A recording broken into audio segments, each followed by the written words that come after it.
Bao Island Storyteller, Journey to the West. Hey kids, welcome to Bao Island. On Bao Island, every story has a taste. Today's taste is smoky night market charcoal and old banyan shade. This episode, we're in Pingtung City.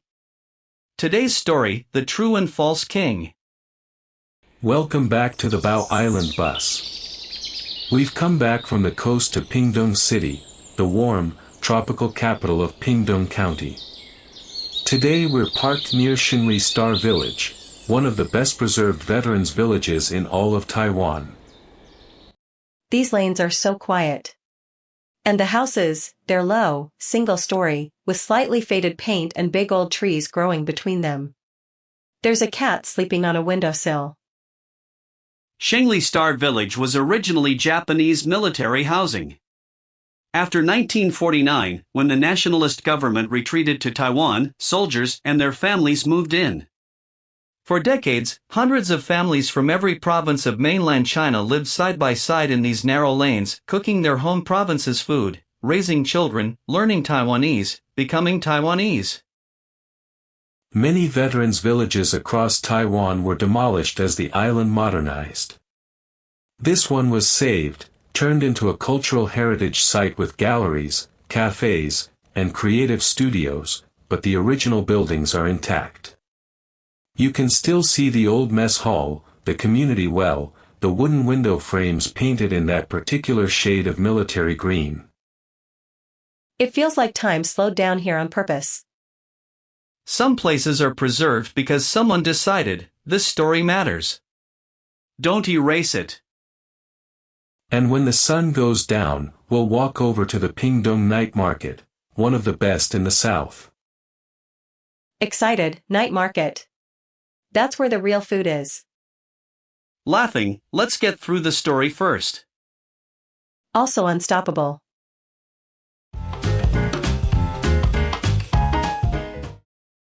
There's something here, something you can only taste on Bao Island, old banyan roots cracking the pavements, 70 years of kitchen smoke from 100 different provinces settling into one slow, deep flavor. Excited, what is it? Tell me, tell me. Take a guess. Mouth full, let me take a bite first.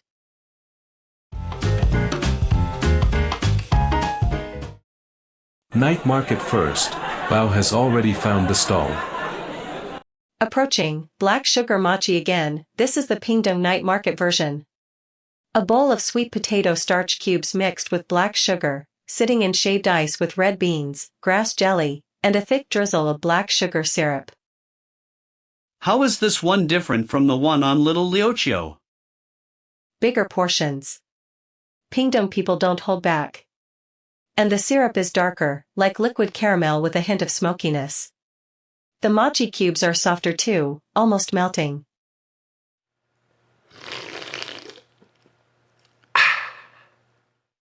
Pingtung was once the center of Taiwan's sugar industry. The Japanese built huge sugar refineries here. The refineries are mostly closed now, but the food culture around sugar persisted. Tasting, oh. The mochi just dissolves on my tongue. That black sugar warmth settles in your chest and stays there. Deep, slow sweetness, not sharp at all. And the grass jelly underneath is cool and slightly bitter, which makes the sweetness feel even deeper. Something about this location suits that description: warmth underneath, history in every layer. Looking at the night market lights, I know. Okay, story time. Tell me about the false king.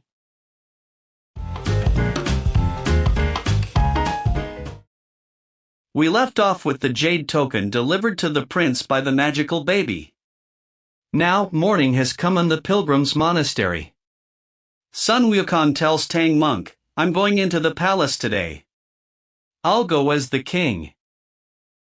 He's going to impersonate the dead king. Not just impersonate, replace. He needs the demon to see what appears to be the real king walking back through the palace gates, healthy and alive. If the demon sees that, it'll panic. And a panicking demon makes mistakes. But, how does Sun Wukong know what the king looked like? He asks the ghost. The ghost of the king is still nearby, hovering outside the monastery. Sun Wukong studies him carefully: height, build, facial features, the way he holds his hands, the slight forward tilt when he walks. Then he pulls a hair, transforms. And he looks exactly like the king? Exactly. The ghost looks at Sun Wukong's transformed face and goes completely still. Sun Wukong asks, "Will I do?" And the ghost, his own face reflected back at him, nods. That moment must have been so strange for the ghost. Seeing yourself standing in front of you. Alive. Sun Wukong straightened his robes and said, "Master, stay here. Don't move. I'll be back." And he walked toward the city gates.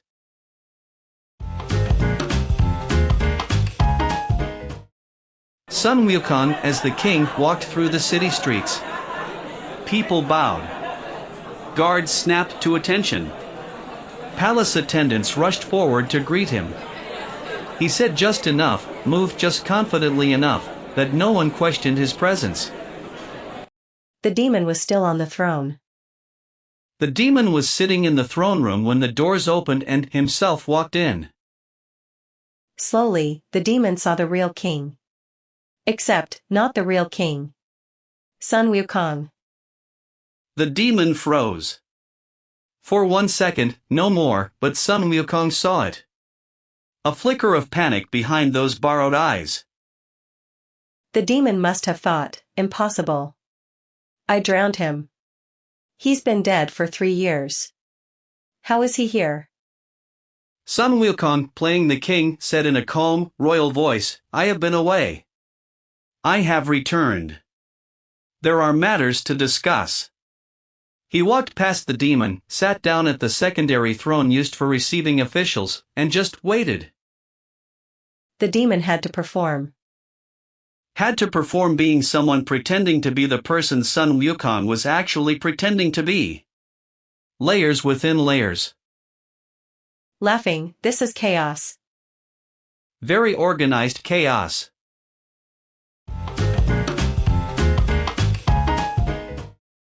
Sun Wukong let the demon sweat for a while.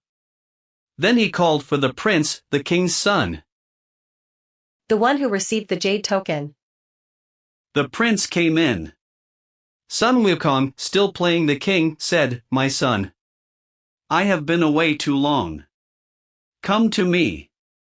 And then, very quietly, he pressed the jade token into the prince's hand and closed his fingers around it. Softly, the prince recognized it. The prince looked up into the king's face with his eyes full of tears, and whispered, "Father?" And Sun Wukong, for just a moment, let his eyes carry something real. A message: trust me. Follow my lead. Quietly, Sun Wukong being gentle again. Then he stood up, and in a completely changed voice, no longer regal, suddenly sharp and dangerous, he said to the demon on the throne, "You have been sitting in this hall for 3 years. You have worn a face that isn't yours. Now get up." Whispering, "Oh no." The demon tried to run. Sun Wukong was faster. He dropped the king's shape, grabbed his staff from behind his ear. There it is. The entire throne room erupted. Guards scrambled. The demon shapeshifted, trying to become something else, something to escape through. But Sun Wukong had seen every transformation it attempted and blocked every exit. 3 moves: staff blow to the shoulder, reversal, ground pin, and the demon crashed to the throne room floor.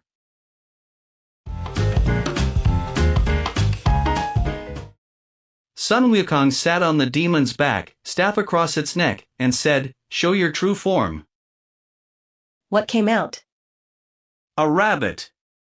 A white jade rabbit, glowing faintly, the size of a large dog, with eyes that caught the light and threw it back like small lanterns. Completely thrown, a rabbit. A rabbit killed the king and took his throne? Not just any rabbit. A jade rabbit, one of the celestial animals of the Moon Palace. The rabbit that serves the moon goddess Chang'e, grinding herbs under a jade mortar in the moonlight. The moon rabbit from all the legends? That moon rabbit? That moon rabbit. Stunned pause. How did the moon rabbit end up as a fake king in a city in the middle of nowhere? That's chapter 39. This chapter ends with the rabbit caught in Sun Wukong standing in a ruined throne room with a glowing white rabbit pinned under his boot, surrounded by very confused palace guards. Laughing, the reveal is bigger than the fight.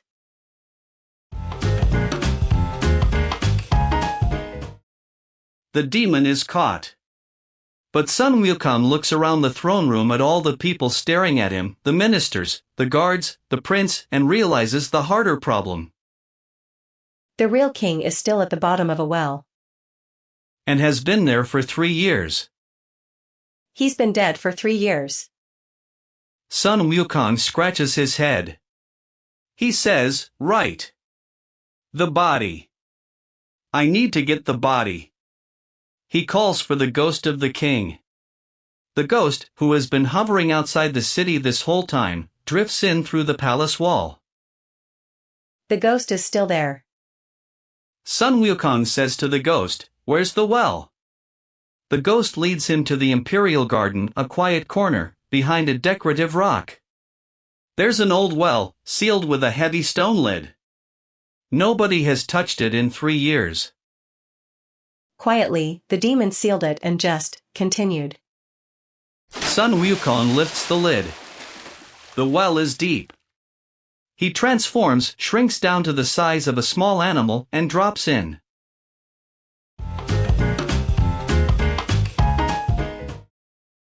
Let me step in here, perfect time for the next course. Bao found another stall. Turning, meat rice cake. The savory one. Made with sweet potato starch, with minced pork and shiitake inside, topped with braised gravy, garlic paste, and a soft-boiled egg. What does it smell like? Opening it, the braised gravy hits you first, dark soy, star anise, a warmth that's very deeply Taiwanese. Then the garlic underneath. Eating, the outer layer is soft and bouncy, neutral and clean. But then the filling is rich and savory and the gravy ties everything together. It's salty sweet, deeply layered, old-fashioned comfort food. This kind of street food comes from generations of night market culture in southern Taiwan. The recipes don't change much, they've been refined over decades. Every bite is substantial. You can feel it settling into you. The sweet one and the savory one, they're made from the same base ingredient but they're completely different experiences. Like two sides of the same story. The true king and the false king. Same face. Completely different substance. I like this place a lot.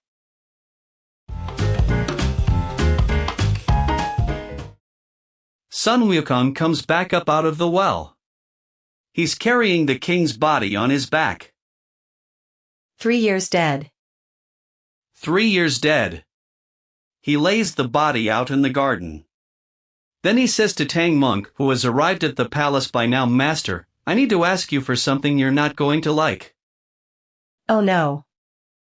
I need a pill. A specific kind of pill. A pill that can bring the dead back to life. I don't have one, but I know someone who does. Who? The Tai True Lord, a celestial healer who lives in the eastern sky. He has a pill called the 9 Transformation Golden Pellet. One pill can restore a person who has been dead for less than, well, a while. The king should be within range. Can Sun Wukong just go get it? He turns to the ghost of the king, still hovering, and says, "Your ghost needs to go with me. If I arrive at the heavenly healer's door with the king's own ghost, he's much more likely to help." The ghost has to go ask for its own revival. Imagine that. Going to a celestial doctor and saying, "This is my body. It's down there. Can you give me something to put back into it?" Quietly, that takes courage. The kind of courage only desperation can produce.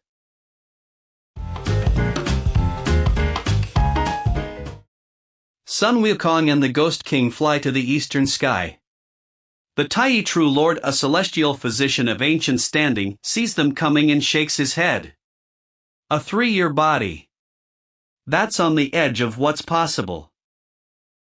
Can he do it? He looks at the ghost. At the genuine sincerity of someone who has lost everything and is asking, humbly, for one more chance. He reaches into a jade cabinet and hands over a single golden pellet. Slowly, 1 pill. That's it? 1 pill. He says, place it at the base of the throat. It will dissolve into the body. I can't promise anything except it will do what it can. No guarantees. No guarantees. They return to the palace garden. Sun Wukong kneels beside the body and places the pellet at the king's throat, very gently. For a long moment, nothing. Holding breath. Then a pulse. A single, faint heartbeat under Sun Wukong's fingers. Exhaling, oh thank goodness. Then another. And another. The gray color of the skin began to shift. The chest began to move. The eyes slowly opened. The king sat up.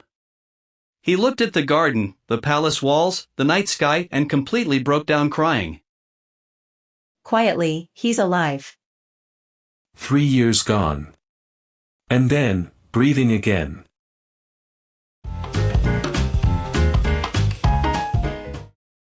The prince had been waiting in the garden. When his father sat up, really breathing, really his father, he fell on his knees and didn't say anything. Just held the king's hands and shook. Quietly, I'm not going to be able to talk for a second. The king looked at his son. Then he looked at Sun Wukong, this stranger, this monkey warrior who had appeared from nowhere, fought a demon in his throne room, gone down into the well and brought him back. Nobody in particular. The king bowed a deep, formal bow and said, I don't know how to repay this. Tang monk crying is a recurring theme. The best monks cry at the right moments.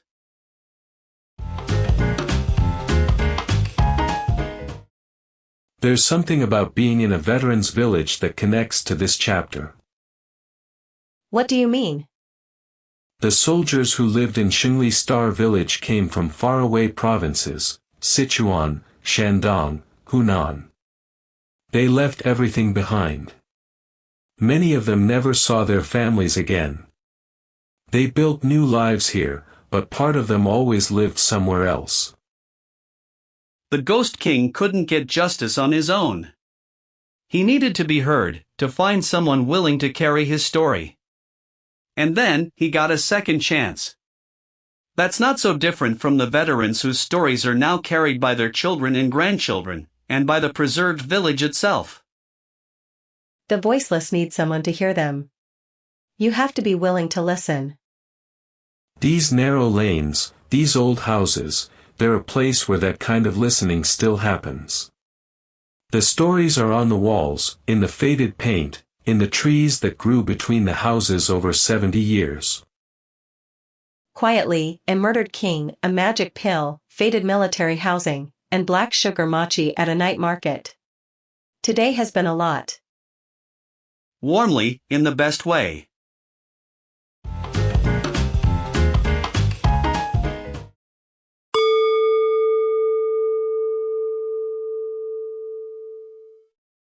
Time to head back.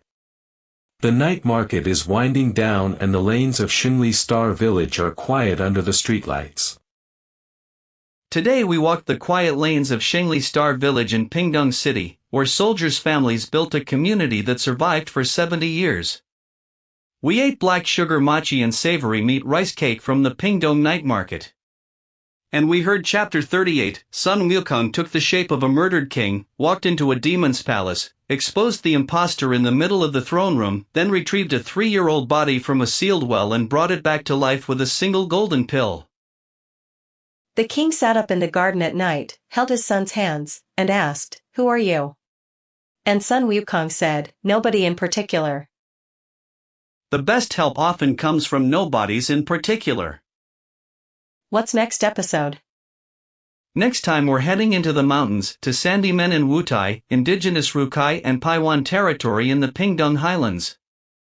There's a famous glass suspension bridge and the best ayu jelly you'll ever eat. And the story, the pilgrims leave the kingdom behind and encounter a terrifying new enemy, a child who breathes fire. A child who breathes fire? Red Boy. The son of the Bull Demon King. See you next time. Softly, the best help often comes from nobodies in particular, people who just happen to be passing through. On Bao Island, stories grow up with you.